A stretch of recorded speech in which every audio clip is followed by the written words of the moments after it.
V dnešnom videu si ukážeme, ako si správne vybrať make-up, ako ho naniesť, aký štetec na to použiť alebo húbku.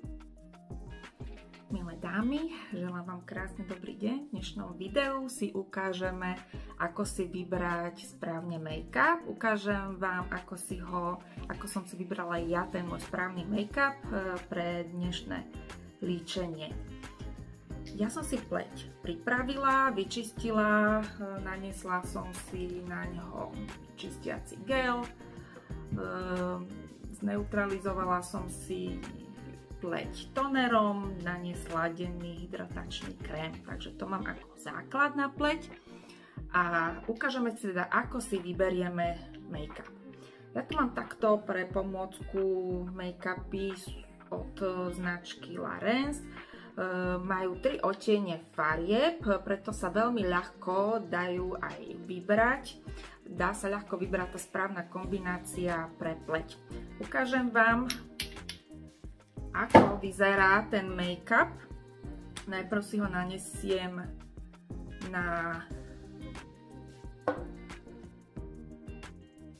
takto na ruku. Jednotka, dvojka, trojka. Dvojka a trojka. Takto trošku možno vidíte tie rozdiely tých odtieňov. Také správne upozornenie, keď si vyberáte make-up niekde v obchode, nikdy si ho nedávajte sem na porovnanie, alebo aby ste si vybrali ten správny odtieň tváre, lebo keď sa pozriete, táto časť ruky, alebo tu, je rozdielna. Takže ten make-up si potom dajte skôr sem a tu si ho vyskúšajte. Čiže tuto je napríklad, že dám si takto jednotku, tu si dám dvojku a tu si dám trojku. Vidíte? Keby som si ho dala sem, tak tu veľmi neviem odhadnúť ten make-up, lebo tá ruka je úplne z tejto strany veľmi bledá.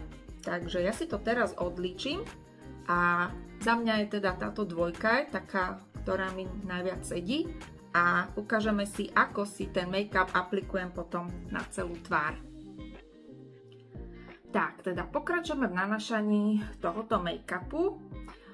Ja si make-up dám najskôr takto na ruku, troška si ho na tej ruke takto rozpracujem a potom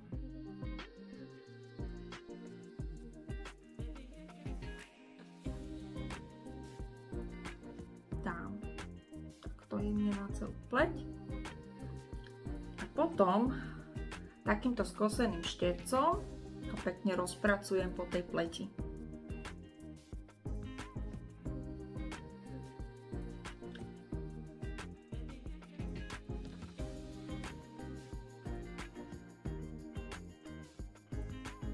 Skôr ten make-up takto vtláčajte,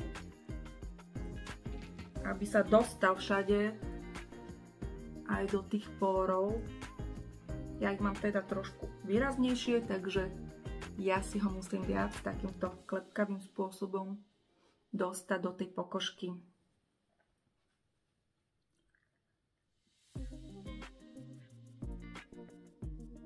A tu potom už kľudne môžete aj ťahať ten štetec.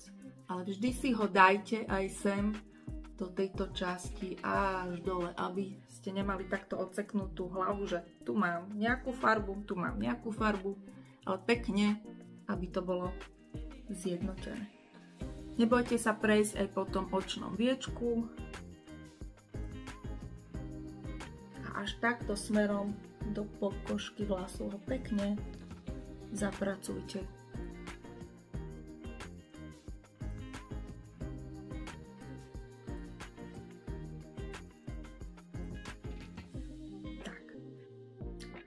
Ja mám ešte veľmi rada aj túto húbku, rada ju používam, je to taká trošku akoby masáž zároveň. Húbku pekne umyte najskôr, keď ju donesiete z obchodu, pekne umyte mydlom, vyžmýchajte, musí byť taká navlhčená, aby sa s ňou dalo dobre pracovať a pekne len ten make-up takto ešte potlačajte kľudne po celej tej pleti. Je to veľmi príjemné.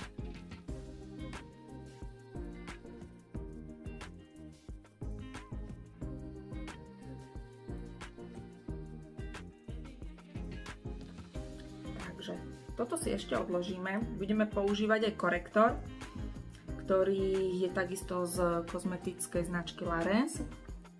Obsahuje kyselinu hyaluronovú, prírodné látky, prírodné zložky a veľmi pekne sa dostane do tejto pleti. Zapracujem ho potom takýmto štecom.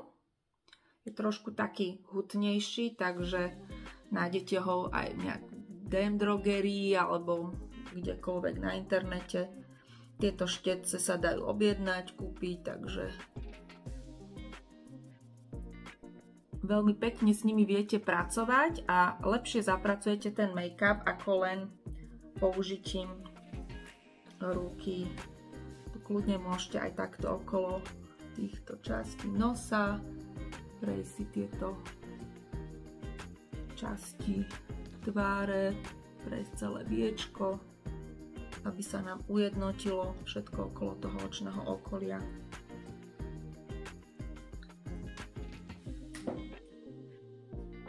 No a kľudne ešte aj touto húbkou pekne môžete zapracovať a rozpracovať ten daný make-up.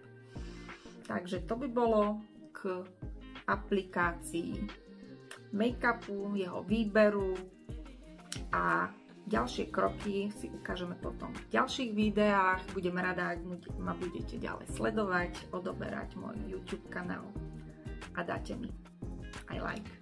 Teším sa s vami na ďalšie video.